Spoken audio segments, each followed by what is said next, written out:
semifinals ng Urabuto Satsujin, natalo ng Fujin ni Aira si Gashakura.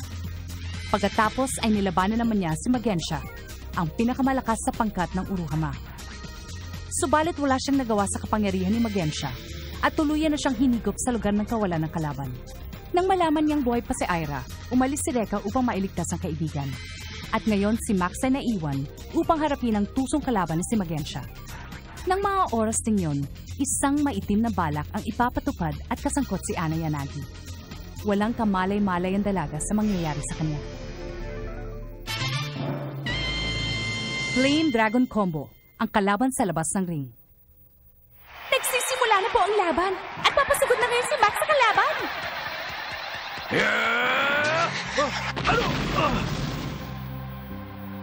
Na naman, tumagos din siya sa kalaban. Ganyan din ang nangyari kanina kay Aira. Para bang tumama lang sa hangin ang suntok na ginawa ni Max. Gaya ng sabi ko, ako ang taong immortal. Tumahimik ka na! Wala akong pakialam kahit immortal ka pa! Ha?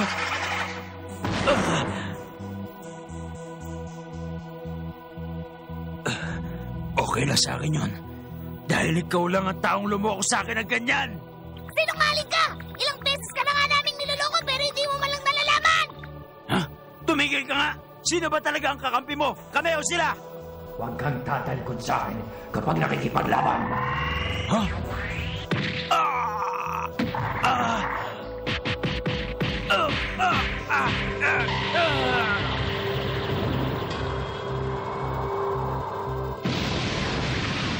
Hindi ako makapaniwalang nasasaktan niya ng husto si Kuya Max! Yan ang napapala ng mga taong sinungaling! Napakalakas! Ang ipinakita ni Magensha ay kakaibang lakas! Sa pamamagitan ng kanyang kanang kamao na pabagsak niya si Max Domon! At ngayon ay nananatili pa rin bagsak si Max! Malakas. Talagang malakas. Pero paano ko kaya siya matatalo? Tatalunin mo ako? Hindi mangyayari yun. Dahil wala ka sa kalingkingan ng aking kapangyarihan. Anong wala? Huwag mo akong smulin. Magensha! Magensha!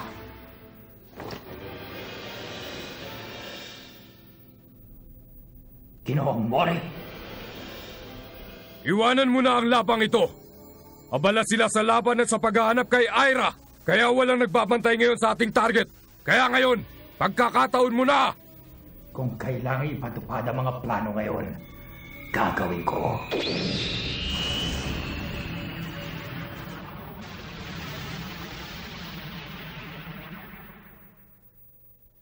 Ilang sandali na lang at gagaling na si Lorcan. Oo nga. Salamat at nandito ka, Ana. Huwag mong sabihin yan, Saicho. Bali, wala naman to sa akin eh.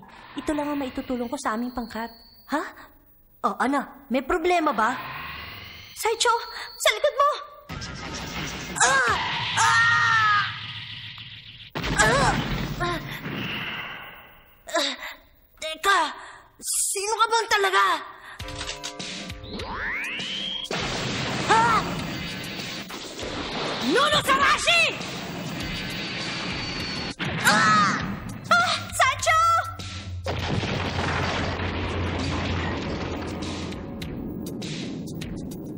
Sancho! Huwag mo na akong alalahanin. Ikaw ang pakay niyan talaga. Ha? Sige na, Ana. Tumakbo ka na. Sige na. Takbo na! Ah! Ah!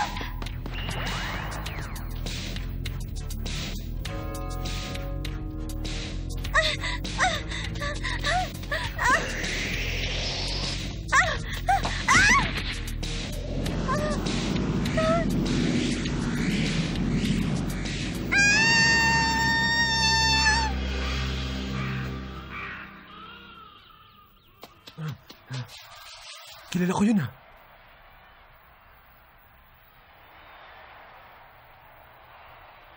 Alam ko na, Prinsesa! Talaga bang magpapatalo ka na lang na hindi man lang nakakasuntok sa kalaban, Max Domon?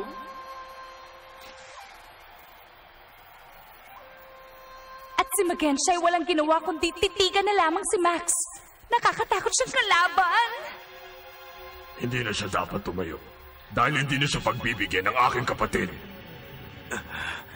Hindi ako maaari magpatalo sa kanya.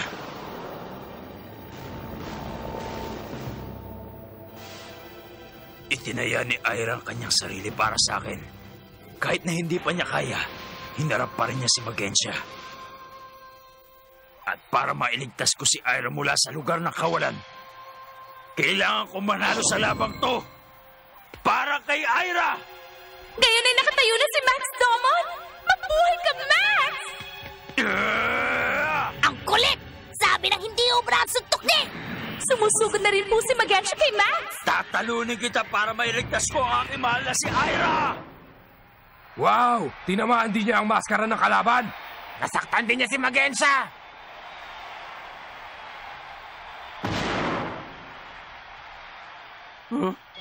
Ayos! Nakita niyo na tinamaan ko ang guy na to! Pwede ba? Huwag ka muna magsaya dahil hindi ba bagsak ang kalaban mo? Manda ka, Kuya Max! Tama ka, Lola!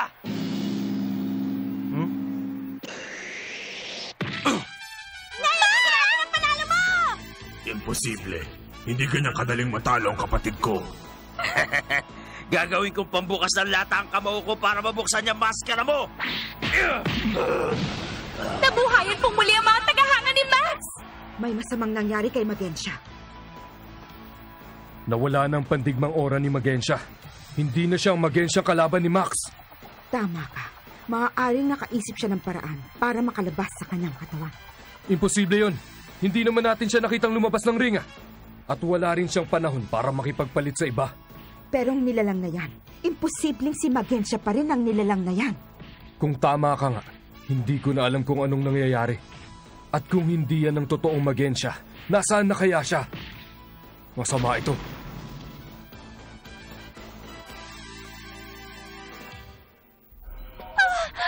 Mapapagod ka lang sa katatakbo. Magensha! Paano ka napunta dito? Hindi ba dapat nakikipaglaban ka sa arena? Huwag kang mag-alala. Ang isa ko pang katauhan ang nakikipaglaban para sa akin, ang aking anino. Ang iyong anino? Anong ibig mo sabihin? Masyado ka ng maraming nalalaman tungkol sa aming mga taga-Uruhama. Mapangarib yan. Wala ka nang matatakbuhan pa. Tulungan mo ako, Reka! Kahit na dumating pa si Reka, hindi niya makakayang iligtas ka na nag-iisa. Madali ko siyang maitatapon sa bangin na yan upang mailibing sa ilalim ng dagat. Halika na. Sumama ka na sa akin. Kanina ka pa hinihintay ni Ginoong Mori.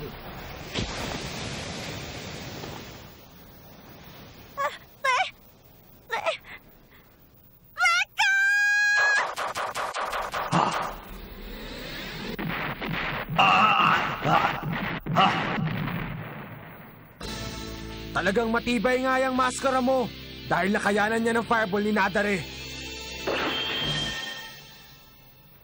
Reka! Ligtas ka na, prinsesa! Dahil nandito na ako ngayon. Nakakatawa ka naman. Seryosong-seryoso ako. Magensha, marami akong tanong sa'yo pero bago ang lahat, maghaharap muna tayong dalawa ngayon. Ryunen! Unang dragon! Saiha! Huli na kita ngayon! Tumagos lang ako sa kanya. Hindi maaari. Hindi rin siya kayang saktan ng fireball ni Saiha. Ano ba talagang kaya kong gawin?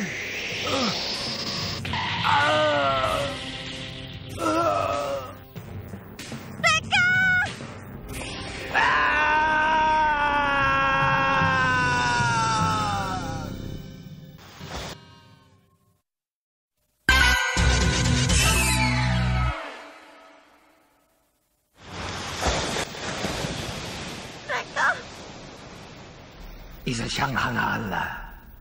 Tayo na, Ana. Matagal pa bago lumutang ang kanyang bangkay. Ninpo, substitution! Akala mo ba patatalo ko sa isang katulad mo lang? Si Reka! Yeah!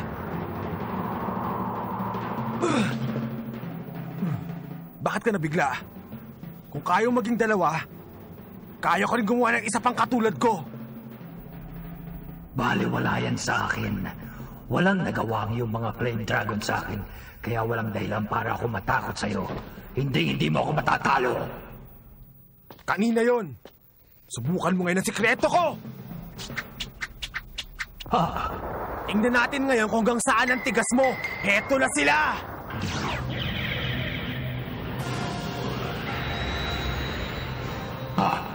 Nagawa ng tawagin ng dalawang dragon ang sabay. Yeah! Meka! Malamang na hindi magkasundo ang dalawang dragon na tinawag mo. O kaya'y hindi mo kayang hawakan ang kanilang kapangyarihan. Kapag pinilit mo magpatuloy, maaari kang kainin ang sarili mong apoy! Yeah!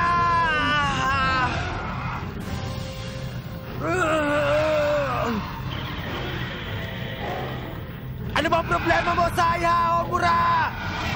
Bakit hindi kayo magkasundo?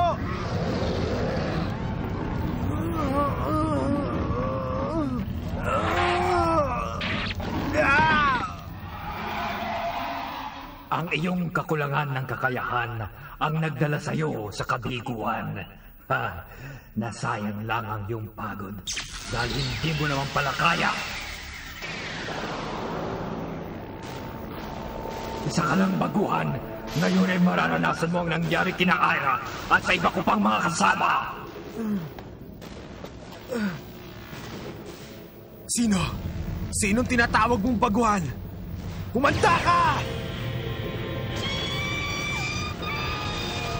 Hindi siya nilamon ng dragon.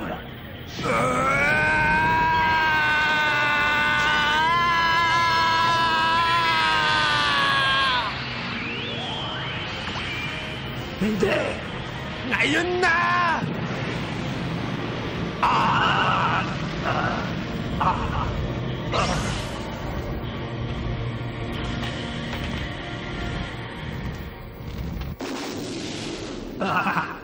Kombinasyon ng Fireblade, si Saya at Latigo ni Homura. Yan ang sikreto ko. Tawagin mo na lang na Flame Dragon Combo. Hindi ako makapaniwala. Sinubukan mo ang isang bagay na maaring nagdala sa'yo sa kamatayan. Hindi ako maiintindihan ng katulad mong pumapas lang ng kapwa. Tama na yan, Kuya Reka. Hindi ka pa ba nagsasawang magpakabayani? Si Lorcan! Kasama si Saicho! Magaling na ba kayong dalawa? Pero kung nahuli ako ng ilang sandali sa paglabas ng aking Nunuzarashi, maaaring wala na ako ngayon dito. Siguro naman papayagan mo rin kaming maging bayani, di ba? Ha! Ha! Dahil gusto rin namin makatulong. Mukhang naubusan ka na ng swerte ngayon, Magensha. Kahit na magsama-sama pa kayong tatlo, kayang-kaya ko pa rin kayo!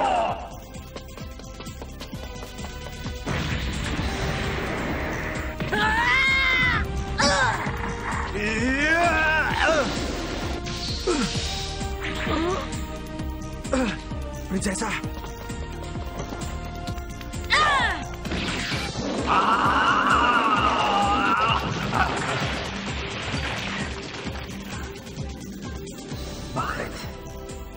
Bakit hindi sila tinatambla ng aking pag-atake? Bakit iniinda ko ang kanilang malamyang pagsugod? Ano? Hindi maaari! Nagkakaroon ng lamat ang aking maskara! Alam ko na, nang sinugod ako ni Reka, hindi ako makapapayag! Hindi ko sila matatalo sa kalagayan ko ngayon! Ngayon na! Ito na sila! Kailangan ko na umalis!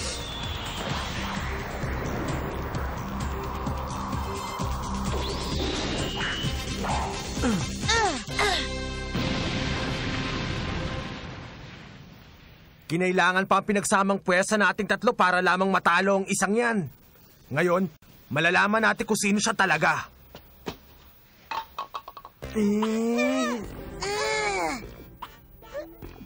Siya ba ang matandang yan? Yan ba si Magensya? Hindi si Magensya to! Dahil sa yung taong sumalubong sa atin bago tayo pumasok ng paligsahan. Dapat pala noon palang binigyan ko na siya ng leksyon. Ano nangyari sa Magensyang nakalaban nyo kanina? Saan na kaya nagpunta ngayon ang totoong Magensya?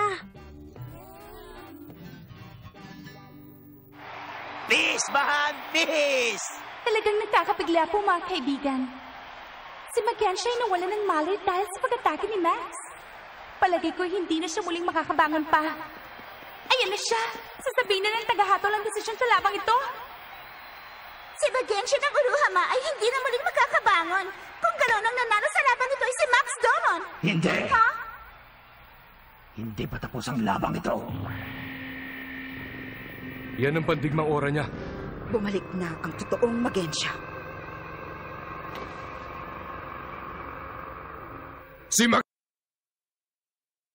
Magensya! Magensya, magpaliwanag ka sa akin! Bakit ka bumalik dito nang wala man lang dala para sa akin? Ang ibig sabihin nito ay nabigo kang makuha ang manggagamot! Natatakot ako. Nakikita ko sa kanyang mata ang galit. Bigyan mo pa ako ng isang pagkakataon. Tatalunin ko ang pangkat ng Hokage at mapapasa iyo ang manggagamot na si Ana Yanagi. Max, mag-iingat ka! Nandyan na siya! Sa hindi inaasahang pagkakataon, si Magensya ay muli pong nakabawi kay Max Domon. Nabuhay muli si Magensya. Ngayon ko lang nakita ang kapatid kong ganyan. Simula nang umakyat sa saring ay ngayon lang siya bumalik sa kanyang sarili.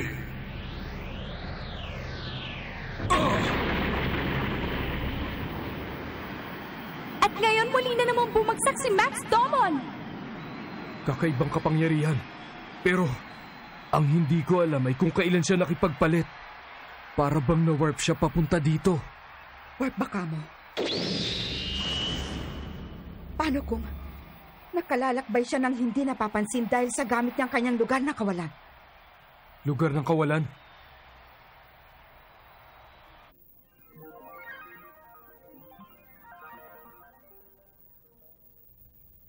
Gaano kalawak kaya ang lugar na ito?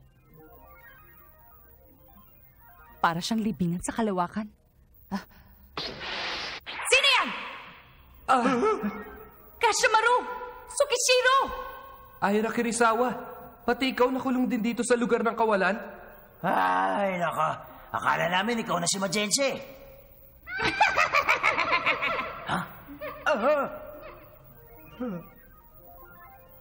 Kailangan natin siya makita agad kung ayaw natin matulad sa mga bungong nakikita natin. Teka, ano ba pinagsasabi nyo? Paano natin makikita si Magensya? Pinatapon na nga niya tayo dito. At saka bakit natin nahanapin dito si Magensya?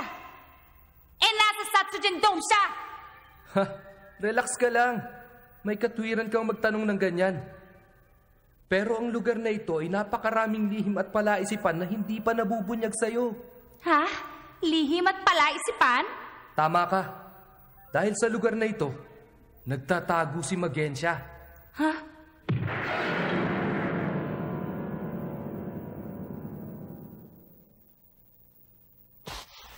Ano pang hinihintay mo? Tumayo ka na dyan.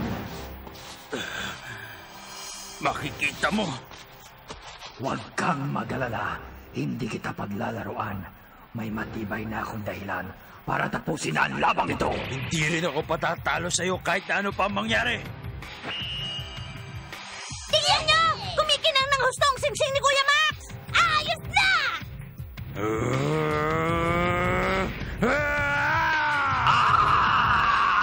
Maraming misteryo ang nakatago sa kapangyarihang taglay ni Magensya. May pagkakataon pa kaya si Max na matalo ang kalaban? Makakatakas pa ba si Aira sa lugar ng kawalan? Mahirap ang kalaban, subalit kailangan malagpasan.